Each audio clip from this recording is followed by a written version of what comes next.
ధన్యవాదాలు అధ్యక్ష. 2024-25 పూర్తి స్థాయి బడ్జెట్ 3,22,000 కోట్లతో ప్రవేశపెట్టినటువంటి బడ్జెట్ మీద ప్రసంగించే అవకాశం కల్పించినందుకు మీకు ముఖ్యమంత్రి గారికి ఉప ముఖ్యమంత్రి గారికి ధన్యవాదాలు తెలుపుకుంటున్నాను. బడ్జెట్ని దిద్దుబాటు దిశగా తీసుకెళ్తున్నానని ఆయన వాస్తవికమైన బడ్జెట్ని ప్రవేశపెట్టినందుకు ఆయనకు అభినందన తెలుపుతా ఉన్నాను.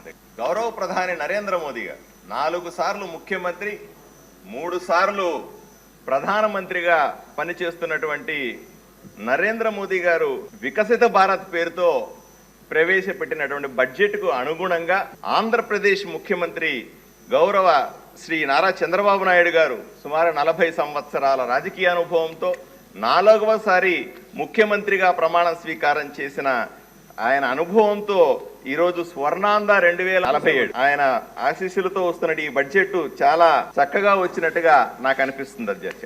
రెండవది, కొన్ని బడ్జెట్ ప్రతిపాదనలు చాలా వాస్తవికానికి దగ్గరగా ఉన్నాయి అధ్యక్ష. గౌరవ మంత్రి గారు నారా లోకేష్ గారు పాఠశాల విద్య గురించి చాలా చక్కగా మన ముందు పెడతా ఉన్నారు.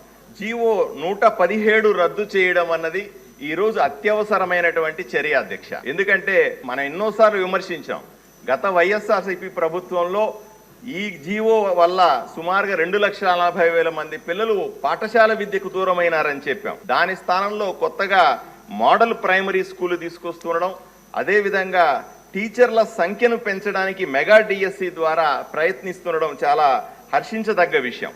ఒక్క ఆదోని నియోజకవర్గంలోనే 122 స్కూల్స్ని 136 స్కూల్స్గా చేయడం, అలాగే 937 మంది టీచర్లు ప్రస్తుతానికి ఉంటే ఈ కొత్తగా వచ్చేటువంటి ప్రతిపాదన ద్వారా 1,220 మంది టీచర్లు పెరగడం అన్నది చాలా అవసరమైన అంశంగా నేను భావిస్తా ఉన్నాను అధ్యక్ష.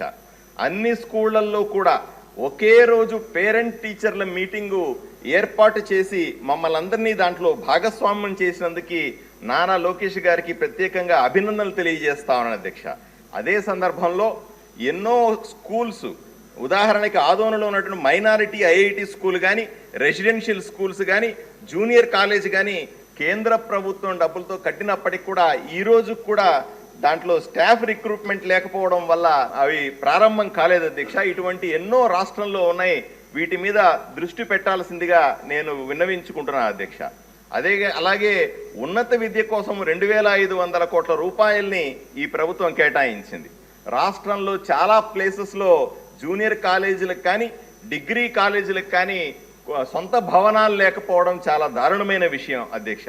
అదే సందర్భంలో నైపుణ్యాభివృద్ధి కోసం 1,200 కోట్లు ఖర్చు పెట్టాలనే ప్రతిపాదనలు వచ్చినాయి అధ్యక్ష. కేంద్ర ప్రభుత్వం అసంఘటిత రంగంలో కూడా, అంటే ఎవరైతే చదువుకోలేదో వీళ్ళందరికీ కూడా, ఉదాహరణకు పెయింటర్లు అయితేనేమి, కార్పెంటర్లు అయితేనేమి, వీళ్ళకు కూడా నైపుణ్యాన్ని దృష్టిలో పెట్టుకొని వాళ్లకు డిగ్రీలు ఇచ్చే ప్రతిపాదనలు కూడా చేస్తా ఉంది అధ్యక్ష. అదే సందర్భంలో అనువాదిని అనేటువంటి ఒక పథకం ద్వారా తెలుగులో ఏ భాషలో ఉన్న వాటినైనా సరే తెలుగులో అనువదించుకునే అవకాశాన్ని కల్పిస్తుంది. నేషనల్ ఇంటర్న్షిప్ ప్రోగ్రాం ద్వారా కానీ, అప్రెంటిస్షిప్ ప్రోగ్రాం ద్వారా కానీ చదువుకునే సందర్భంలోనే వివిధ కంపెనీల్లో పనిచేసే అవకాశం కానీ, చదువు అయిపోయిన తర్వాత కేంద్ర ప్రభుత్వ ప్రతిపాదనల ద్వారా వివిధ పరిశ్రమల్లో వాళ్లకు వృత్తి నైపుణ్యాన్ని పెంచే అవకాశాన్ని కూడా కల్పిస్తోంది. వీటిని మనం రాష్ట్రంలో ఎఫెక్టివ్గా ఉపయోగించుకోవాల్సిందిగా నేను కోరుతా ఉన్నాను అధ్యక్ష.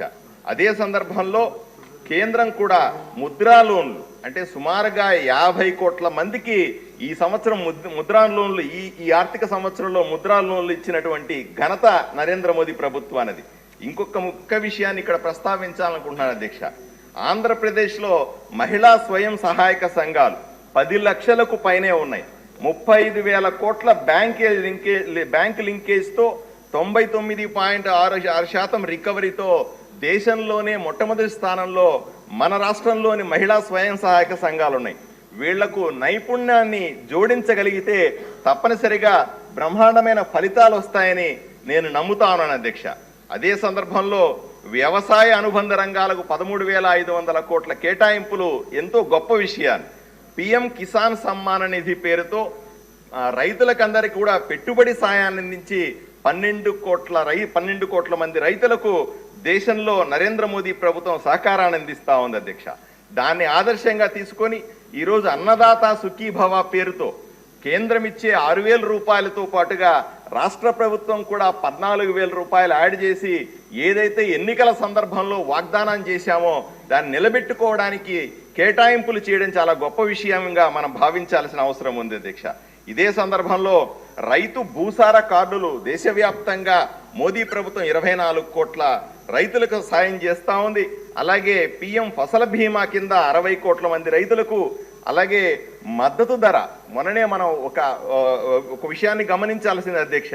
మొన్న మిర్చి రైతులకు ధరలు పడిపోవడం వల్ల రాష్ట్ర వ్యాప్తంగా ఆందోళన వ్యక్తమైన సందర్భంలో కేవలం రెండే రోజుల్లో సుమారుగా 11,900 రూపాయల వరకు మిర్చి ధరని స్థిరీకరించడం అన్నది ఈరోజు హర్షించదగ్గ అంశం అధ్యక్ష. ఈ విషయంలో రాష్ట్ర ప్రభుత్వం చేస్తున్నటువంటి కృషిని నేను ప్రత్యేకంగా అభినందిస్తా ఉన్నాను అధ్యక్ష.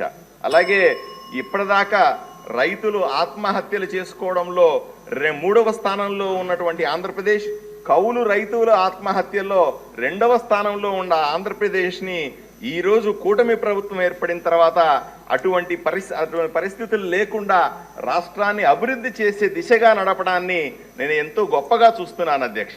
వైద్య ఆరోగ్య శాఖకు 19,200 కోట్ల రూపాయలు ఉన్న హాస్పిటల్స్లోనే, ఇక్కడ అందరికీ తెలుసు అధ్యక్ష, ఉన్న హాస్పిటల్లోనే సిబ్బంది లేరు, ఉన్న హాస్పిటల్లోనే ఎక్విప్మెంట్ లేదు. గత 5 సంవత్సరాలుగా ఉన్న హాస్పిటల్కి 1 రూపాయి కూడా ఖర్చు పెట్టని పరిస్థితుల్లో ఈరోజు రాష్ట్ర ప్రభుత్వం ఈ నిర్ణయం అన్నది తప్పనిసరిగా ఆశాజనకంగా ఉంటుందనిపిస్తుంది అధ్యక్ష.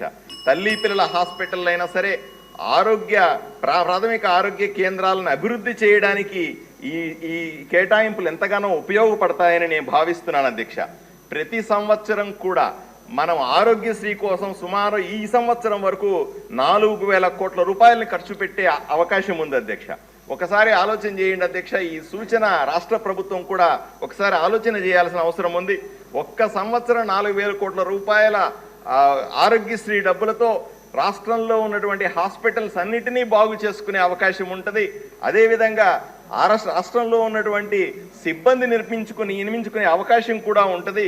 అదే సందర్భంలో కేంద్ర ప్రభుత్వం ఇస్తున్నటువంటి క్యాన్సర్ హాస్పిటల్స్, జిల్లాకు ఒక క్యాన్సర్ హాస్పిటల్ ఇవ్వాలనుకున్నటువంటి కేంద్ర ప్రభుత్వ నిర్ణయానికి మనం అనుగుణంగా మన పావులు కదపగలిగితే తప్పనిసరిగా రాష్ట్రంలో మనము ఎన్నో క్యాన్సర్ మరణాలను నివారించవచ్చు అనే విషయాన్ని మీకు తెలియజేస్తా ఉన్నాను అధ్యక్ష.